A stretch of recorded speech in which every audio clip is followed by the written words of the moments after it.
Assalamualaikum warahmatullahi wabarakatuh. Pada kesempatan kali ini, kami akan mengajak panjenengan sedulur semua untuk membahas mengenai 9 tanda terkena karma buruk leluhur. Apakah panjenengan sedang merasa bahwa kemanapun panjenengan pergi seolah-olah selalu diikuti oleh nasib buruk dan ketidakkeberuntungan, bahkan panjenengan bisa merasakan ada suatu kegelapan yang berasal dari kehidupan di masa lalu? Jika memang itu yang sedang dirasakan, bisa jadi panjenengan memang memiliki atau terkena karma buruk dari leluhur. Karma buruk yang menimpa seseorang bisa berasal dari perbuatan negatif yang secara pribadi pernah dilakukannya di masa lalu atau bahkan juga dari masa kehidupan sebelumnya. Namun juga tidak menutup kemungkinan bahwa karma buruk tersebut adalah hasil dari perbuatan tidak baik yang dulu pernah dilakukan oleh leluhurnya. Berikut ini adalah 9 tanda panjenengan terkena karma buruk dari leluhur, di mana pada urutan yang pertama adalah selalu kedatangan yang namanya sial. Jika panjenengan terkena karma buruk dari leluhur, maka tanda yang paling utama adalah datangnya kesialan terhadap berbagai hal yang sedang panjenengan lakukan atau usahakan. Tidak peduli seberapa keras dan maksimal panjenengan mencoba, maka ujungnya adalah kegagalan. Dan hal ini tidak hanya terjadi dalam waktu sekali atau 2 kali saja, namun sering seseorang terkena karma buruk dari leluhur, maka hidupnya akan selalu berada di luar rencana. Dan karma leluhur ini tidak selalu berhubungan dengan kebendaan atau materi. Bisa jadi hidupnya justru memiliki banyak uang, namun tidak pernah mendapatkan ketentraman batin. Misalkan saja orang yang tersebut tidak memiliki pasangan hidup karena bentuk fisiknya yang kurang sempurna semenjak dilahirkan. Tanda terkena karma buruk yang kedua, sering merasakan beban emosi yang berada entah disadari ataupun tidak. Masing-masing dari kita sebagai individu memiliki wadah emosi yang berbeda-beda. Wadah emosi ini merekam dan menyimpan energi dari berbagai perbuatan di masa lalu, termasuk juga yang berasal dari karma warisan leluhur di masa lalu. Khotam dari leluhur maka akan bisa menjadi sebuah energi buruk yang membebani alam sadar maupun alam bawah sadar manusia. Hal itu kemudian akan bisa membuat kita merasa cemas, takut, gelisah, dan pesimis tanpa alasan yang jelas. Ketika emosi panjenengan terbebani dengan hal yang demikian, maka hal itu akan bisa membawa kesulitan dalam berbagai segi kehidupan.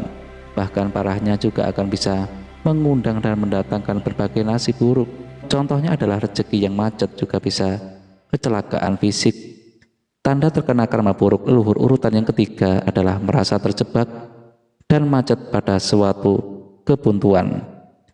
Karma buruk leluhur bisa membuat seseorang merasa terjebak dalam situasi dan posisi yang membuat frustasi, sehingga hal itu akan membuat panjenengan sulit untuk mencari jalan keluar dari berbagai arah yang sedang dihadapi.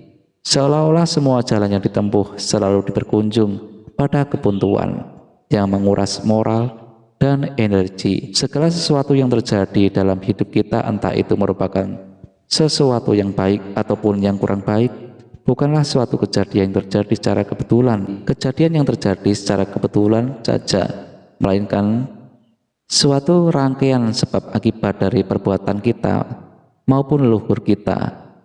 Darah yang diwariskan leluhur kepada anak cucunya memberikan keilmuan dan kesaktian, juga akan membawa karma.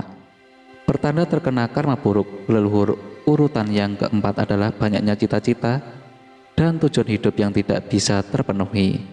Seseorang yang berada di dalam pusaran karma buruk leluhur, jika dilihat secara energi dan vibrasi, maka frekuensinya akan sering berada pada posisi yang sangat lemah, dan ketika ini begitu saja otomatis dirinya tidak akan bisa selaras dengan alam semesta. Frekuensi dari keduanya jika tidak akan bisa saling bertemu. Jika hal tersebut terjadi, maka orang itu tidak akan mendapat dukungan dari alam semesta. Akibatnya terjadilah doa yang seakan-akan tidak pernah dijawab, dan cita-cita atau rencana hidup yang selalu kandas. Sebenarnya hal itu merupakan kesempatan kesekian kalinya yang dialami alam semesta untuk memperbaiki kesalahan yang terdahulu yang dilakukannya, yang tidak mampu dilakukan oleh para leluhur yang terdahulu. Jika panjenengan berhasil menjalaninya, maka warisan tersebut akan putus dan terhenti. Kebiasaan buruk yang sudah menjadi karma suatu keluarga, jika dibiarkan saja, maka ketika hal itu diwariskan kepada generasi anak cucu yang selanjutnya, otomatis maka tingkatannya juga akan menjadi semakin berat dan sulit untuk dihilangkan, sehingga wajar jika ada satu generasi penerus yang menjadi hancur karena suatu warisan dari karma buruk leluhurnya. Tanda terkena karma buruk leluhur urutan yang keenam adalah kesulitan finansial. Kesulitan finansial yang terus-menerus. Panjenengan pasti paham bahwa roda kehidupan selalu berputar.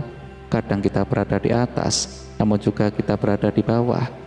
Akan tetapi suatu hal yang pasti cepat atau lambat, roda tersebut selalu berputar seiring dengan berjalannya waktu. Namun bagi mereka yang terjebak dalam karma buruk leluhur, roda kehidupan mereka seolah-olah menjadi macet, bahkan tidak bergerak sama sekali. Dan apesnya lagi, posisi mereka sedang di bawah. Hal ini menjadikan mereka kemudian mengalami krisis keuangan yang berkepanjangan. Bahkan ada yang mengalaminya selama separuh usia hidupnya. Sayangnya banyak orang yang tidak menyadari akan hal ini. Mereka pikir kesulitan keuangan yang menimpa mereka hingga detik ini adalah bagian dari efek domino akibat krisis global ataupun nasional. Mereka lupa bahwa apa yang mereka pikirkan tersebut sudah berlangsung 10 tahun lamanya. Tanda terkena karma buruk leluhur yang ketujuh adalah insomnia. Tanda terkena karma buruk leluhur yang ketujuh adalah insomnia atau kesulitan tidur yang berkepanjangan. Memang tidak semua insomnia terkait dengan masalah karma buruk leluhur. Namun demikian, karma buruk yang diwariskan oleh leluhur secara magis akan bisa menyebabkan kecemasan dan ketidakstabilan di dalam alam bawah sadar seseorang, dan hal ini bisa mengganggu susah tidur seseorang yang berakibat pada insomnia. Selain insomnia, seseorang yang terkena karma buruk leluhur juga sering mengalami berbagai teror di malam hari, mulai dari bermimpi seperti sedang diburu atau dikejar-kejar dan hendak disakiti secara fisik, hingga berbagai gangguan dan teror yang sifatnya metafisik. Tanda terkena karma buruk leluhur urutan yang ke-8 adalah memiliki keluarga yang selalu bermasalah. Dampak negatif dari karma buruk leluhur juga bisa menghancurkan panjenengan yang akan dimulai dari lingkungan yang paling dekat, yang tidak lain tidak bukan adalah keluarga panjenengan sendiri. Yang tidak lain tidak bukan adalah keluarga panjenengan sendiri, entah itu memiliki orang tua yang keras kepala, saudara yang fokus, atau bahkan anak yang tidak berbakti. Semua permasalahan yang terjadi di dalam keluarga tersebut akan berputar dan seolah-olah tidak kunjung selesai. Padahal sebab dari segala terjadinya masalah itu biasanya hanyalah suatu hal yang sepele yang kemudian memperbesar atau malah dibesar-besarkan. Tanda terkena karma buruk leluhur yang ke-9 adalah hidup panjenengan akan selalu dikelilingi oleh orang-orang yang negatif. Karma buruk leluhur bisa diibaratkan seperti seonggak bangkai yang ditutupi, dan bagaimanapun caranya kita menyimpan bangkai tersebut, pada akhirnya yang akan datang hanyalah lalat. Orang yang memiliki karma buruk di dalam hidupnya, maka vibrasi energi yang dipancarkan ke alam semesta akan menjadi begitu lemah, dan vibrasi energi yang rendah atau lemah ini akan mengundang hal-hal yang berkualitas rendah dan bersifat negatif. Sebagai contoh adalah orang-orang toksik di sekeliling panjenengan. Setelah panjenengan tahu mengenai ciri-ciri orang yang terkena karma buruk leluhur, kemudian pastilah muncul suatu pemikiran bagaimana cara memutus karma buruk leluhur tersebut. Hal itu pasti akan kami bahas di suatu waktu nanti di channel ini. Demikianlah pembahasan kita tentang tanda terkena karma buruk leluhur. Semoga dengan menyaksikan video ini, panjenengan akan mendapatkan wawasan yang bermanfaat sebagai penutup. Semoga panjenengan sekeluarga senantiasa sehat, selamat, dan berlimpah rezekinya. Amin.